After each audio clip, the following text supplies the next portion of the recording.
it seems too good to be true right now, like what's going on. So I have some kind of like backlash. Like, let's talk about the Bears free agency.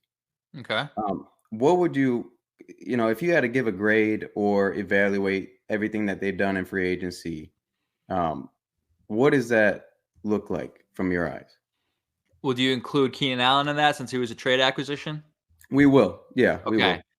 Yeah, I mean, in my eyes, like I'm not really looking at it from okay. Let me add up player by player and grade them and aggregate it like that. That's not what I'm going to Yeah. do because people will do that, but Yeah. they tend to forget that the two biggest moves that the Bears made in free agency was not things that occurred in free agency. They extended Jalen Johnson. They Yep. locked up, their lockdown CB1, who's going to be here for 4 years, and he's phenomenal. He's a top 7, we'll say, cornerback in the NFL. And then months earlier during the season, they also extended Montez Sweat immediately after the trade. So people are reactionary and people look at it, people outside of the Bears market, they'll look at Yeah. who the Bears acquired and say, okay, Keenan Allen, that's a flashy name. DeAndre Swift's a flashy name, but it, isn't necessarily the best signing. And they'll look at a lot of the other names and they're like not big names. And they're like, okay, you had the third most cap space in the NFL entering this, right? Why didn't they do more? Why didn't they just break the bank for Saquon Barkley? Why didn't they, break the bank for a different receiver or anyone else or an edge rusher, Bryce Huff, whoever it may be, right? But you have to understand that they're allocating a lot of their money to the players who are on extensions, and they will continue to allocate a lot of that money to players who will be on extensions in the future. When you talk about Jaquan Brisker and hopefully, 2-3 years down the road, Caleb Williams, right? Kyler And Gordon. all the other players you draft and the player you're going to draft in the first round as well at the 9th pick, right? Like you cannot spend all of your money now. And you already did spend a lot of it on the two players that you need. Like the best thing an organization can do is keep players around. Bad organizations don't keep their draft picks around, don't extend them, and continue to cycle through, free agency deals and spend too much money on players who aren't worth it, who come to a different situation, aren't the same player. So this is the marking of a good organization. So if you take all that into account, to answer your question, I give it like an A- B+ up in that range because not only are they locking down their best players, but they're clearly showing an interest and desire to build a team around the quarterback. And it's unfortunate as a Justin Fields guy that they didn't give him the benefit of the doubt and didn't give him, the opportunity to build a team around him his first couple years. But the past is the past. We're not going to look back at that. And what I know is they've put together the best team a number one pick has ever walked into. And that's all you can ask for. You give him Keenan Allen. You already got DJ Moore last year. They have Darnell Wright and they signed a center and Ryan Bates, who's a fringe guy who I don't think should be their starting center, but he is. They have a fine offensive line, right? They're going to draft another wide receiver, we presume, most likely in the first round of that 9th pick or via trade down or trade up. They are doing what they need to do to ensure that the long history of Bears quarterbacks being drafted to Chicago and failing does not continue. For that reason and that ideology in mind, I give them an A- on free agency. Caleb Williams. Yeah. Does he scare you at all? He did. He He did did. initially. Okay. And it was based off, and I wouldn't say he scared me. Like I wouldn't say there was anything concrete about him that scared me. I just knew that when they had Justin Fields on the roster, you had a player who was capable of handling what this city, can do to a player, right? I mean, one of the biggest conversation points about being the quarterback of the Chicago Bears is that it doesn't matter how good you are, how talented you are. It's extremely difficult to handle the pressure of the city and to respond to the adversity that the city provides you once things go south.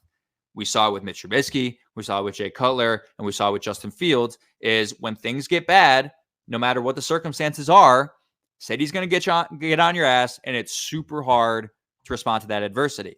And I was unsure if Caleb Williams was a player who's going to be able to handle what the city is going to bring to him when he's drafted, right?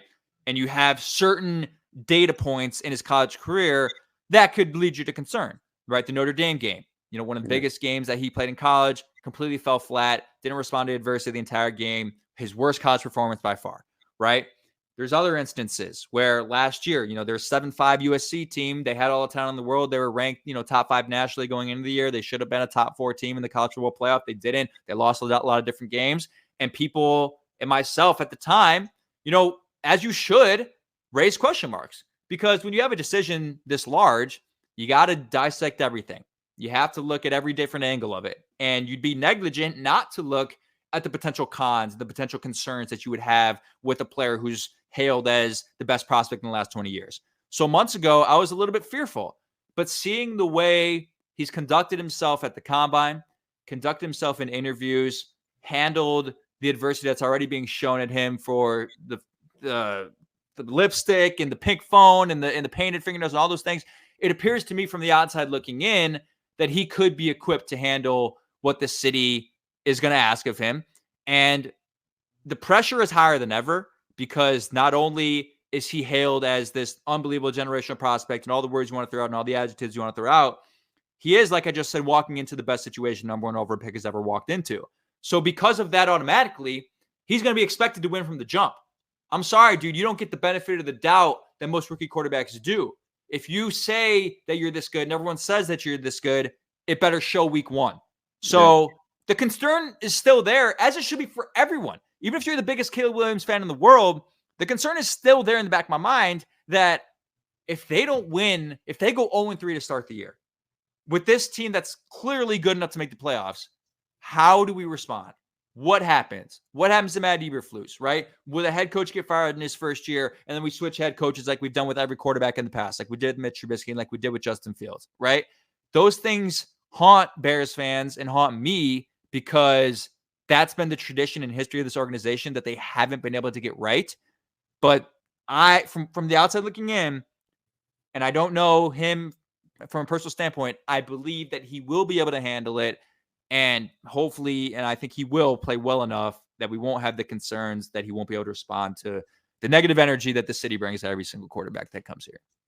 Yeah, for a while I had Jaden Daniels kind of listed just slightly above him in terms of, pocket passer, more of the pocket. Because again, we've never had a true pocket passer. In the draft right now, Caleb's pocket presence is amazing. His accuracy, his arm strength. And I think they're sold on his arm strength. And I think that's where Jaden Daniels is a little bit lower, is because his arm strength just isn't there. But, this is such an interesting kind of dynamic that they have going on right now. Because in my opinion, you need to trade up and go get Marvin Harrison from that 9.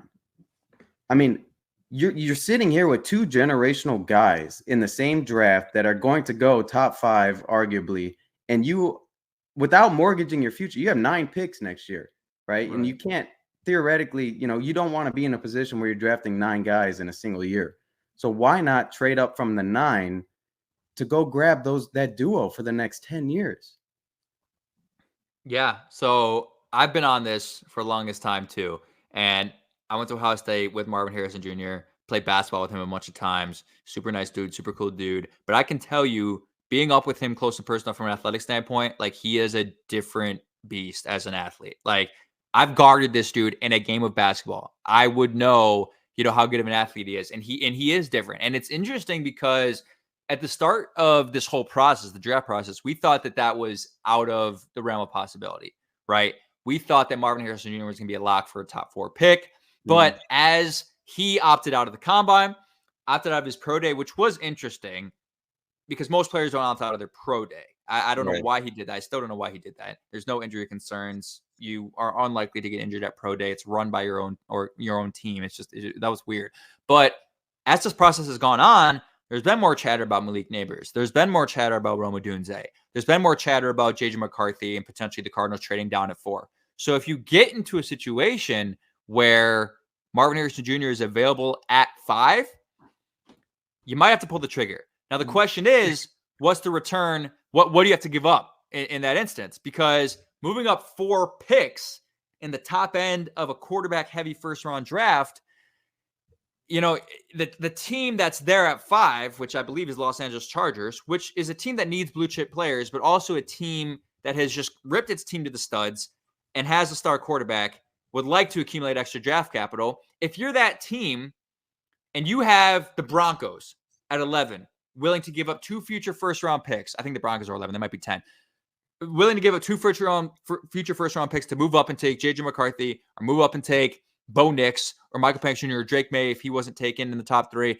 right? Like if that's the scenario, odds are the Bears are going to be left out in a bidding war between those teams because it's just more justifiable to spend future first-round picks on your franchise quarterback in the top 10 picks of the draft than it is on a wide receiver who I still believe could be a top 15 wide receiver in NFL history. Like that, he has that type of ceiling, but it's harder to do, especially when you're a team that is still not only one wide receiver away from winning it all, right? Like the Bears are very close, in my opinion, but to mortgage your future for him would be a questionable decision. So when you get to that moment on April 25th and the Chargers are on the phone and willing to make a trade, you have to ask yourself, okay, how much are we really willing to give up? And what is the gap from their eyes between Harrison and Neighbors or Harrison and Odunze? Because if it's not that big between Harrison and Neighbors, then let another team jump up. And if Neighbors drops to 7, you don't got to give that much to jump up from 9 to 7 if you're that interested in him. So look, I'm with you. I think if they could exit this draft with Caleb Williams and Marvin Harrison Jr., they win the draft. It doesn't matter what happens the rest of it. Nope. You have won it, and you have set up your franchise for literally the next 10 years. Yep. So if there's a will, there's a way, but you also got to be smart about it. You can't get too greedy because that's what Ryan Pace did. He gave up way too many picks just to get their guy. But I am 100% entertaining that possibility. Yeah, I think drafting Rome Odunze is a big red flag if that does happen. What I see from Rome is he's a amateur route runner, which I don't think will translate well to the NFL. He's definitely a ball hawk, and he has good ball skills, and he can high point the ball.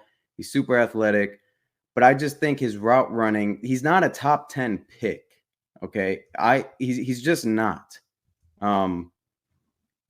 So for me, it's either Neighbors or Harrison, or you just wait and go grab Troy Franklin from Oregon, go grab Xavier Worthy, who they just met with today. I mean, for a third or fourth rounder. I mean, the value alone, I just don't see Rome Odunze panning out how most people will. And are you a Rome guy? I'm not. So I wouldn't say I'm a Rome guy. It's interesting because for some reason the Bears fan base has fallen in love with him. I don't know why. I don't know why. I don't know either. It's really weird. It's like, oh my, we must get Rome. Like we have to leave the draft with Rome Odunze. And they watched the highlight tape and they watched him in the college football playoff semifinal make big plays against the best team and do amazing things. But I don't think I think he's the third best wide receiver in the draft. But I don't think if you have the option to take Rome Odunze at 9 or trade down, accumulate some draft capital, and still take Dallas Turner at 12 or 11, you do that 10 out of 10 times. Yeah. Especially when you already have players who, are similar in their size and stature on the Bears. And I know Rome Odunze, I believe, is 6'3". And Keenan Allen's I want to say a little bit smaller than that. And obviously we know DJ Moore isn't that tall. Yeah, Rome Odunze 6'3", 216. But I don't know where this love for him has come from. I don't either. I mean, I have Xavier Legette from South Carolina, Keon Coleman from Florida State as guys who you really need to go grab in those later rounds if you dodge that number 9 pick being a wide receiver. Which, again, we're assuming Keenan Allen's going to play how many games this year? Right. That's a good point. I mean, how many? I mean, so to say, because then, yeah, let's say he does, let's say he misses 5 to 6 games. Well, you're going to need a third wide receiver in there somewhere. And again, Rome is too high at 9 for me. And you can go and grab true number 3 receivers later in the draft without smoking your 9th overall pick. Really. I mean, that's what it'd be. If you take Rome at 9, you're smoking that pick. You really are. I mean, and what you're saying, you make a really good point, is that at the top the drop off between Neighbors and Harrison to Rome is huge. And then the upside from Rome to everybody else, to me, it's right there. Yes. No, I 100% agree. And this is a deep wide receiver draft at the top end, right? Yeah. When you're talking about like rounds 1 through 3. So if they could, in a perfect world, trade down and accumulate a second round pick this year and then go get their guy in the second round, that's best case scenario. Because like I get it, but you're talking about guys like Xavier Legette. You're talking about guys like Keon Coleman. You're talking about guys like Xavier Worthy, who's a guy that I'm really interested in, not in the first round, but maybe early in the second round. I know people will get fooled by the speed, and people got fooled by the speed with John Ross years ago with Cincinnati. But watch this guy's tape; he's more than just a speed threat. He's an He's a actual football polished player. receiver. He's a Yes, he's polished receiver. polished receiver that played at a big time Power 5 school. 1,000-yard receiver. Like he's more than just the 4.27 or whatever the number was in the 40 time. So that to me is the better deal than just sitting there and taking Rome Odunze. And we'll see what happens, but that wide receiver class is so deep in rounds 1 through 3 that has to be undermined. And we've heard reports, whether they're true or not, about the Bears potentially moving down. And if I had to guess, like Ryan Poles has done this. He did it last year. He did it late in the draft last year. He's done this thing where he's going to accumulate draft capital unless he absolutely loves the guy that's available to him. And if I had to guess, I'm sure he's scouted Brian Thomas Jr., who's a name we haven't even brought up from LSU, who can now be a top 15 pick. I'm sure he's scouted these other guys, and I would believe that he probably sees the gap between those guys is close enough for him to trade down and take one of them in the later end of the first round or early parts of the second round. Dude, how nice would it be to have Malik Neighbors at like a steal cost? Like you're saying, that 7th overall pick. Just man, It'd be nasty. Let's get to the defensive side of the ball for them. Their last 6 games, we knew how good they were on the defense. I think they're first in points per game allowed, first in rushing touchdowns scored allowed. The teams that they played were the Vikings, Lions, Browns, Cardinals, Falcons, and Packers. Okay. Do you think that those last 6 games are an indicator of what's to come? Or the thing I see is it's 3 divisional games in the last 6, which is huge, right? To be able to do that versus divisional rivals, 3 out of 6. But how do you see? I mean, are we a top 5 defense next year? Yeah, I actually think I can say that pretty confidently. Okay. It's a little bit dependent on what they do in the draft because they do have a big hole in that other edge position. It's a massive hole. If they get Dallas Turner, yeah, I say they're a top 5 defense with confidence. But even if they don't, it's just still a really, really good defense. And you make a good point about the opponents they played, but you look at the takeaways that they forced in all of those games, right? And sometimes, 17, yeah. And takeaways are sometimes like opponent proof. And what I mean is just like, no matter how bad the opponent is, it's very difficult to get takeaways. And if you're getting takeaways at a high rate, that's a reflection of a good defense more than anything, in my opinion, because you could have a team run all over you and pass all over you, no matter the opponent. But if you're stopping drives, you're getting takeaways, you're getting 4th down stops. Like to me, those are the key indicators of good defenses. And you look at some of the best defenses in NFL history. Talk about the Broncos in 2015. Talk about the Bears in 85. You talk about, the Ravens in, 2000, right? Mm-hmm. Like all those teams led the league in takeaways. And Matt Eberflus, he knows this as a defensive coordinator because the moment he was hired, or as a defensive-minded head coach, and was the defensive coordinator until they hire. Sorry for cursing. I just completely forgot. I forgot who they hired. Yeah, I mean, you raise a good point, is because I mean they showed no initiative to hire a defensive coordinator in the middle of the season, and they put so much on Eberflus to then pick it up for them. And that defense is, frankly, the only reason why he still has his job. I mean, if they performed bad those last 6 weeks, I think they full scrapped the entire thing. But just the I haven't been an Eberflus guy. Like you're saying, is like over time the Bears have this history of, well, bringing a quarterback, fire a coach, bringing a new coach, different quarterback. And to me, that if you were going to go, with,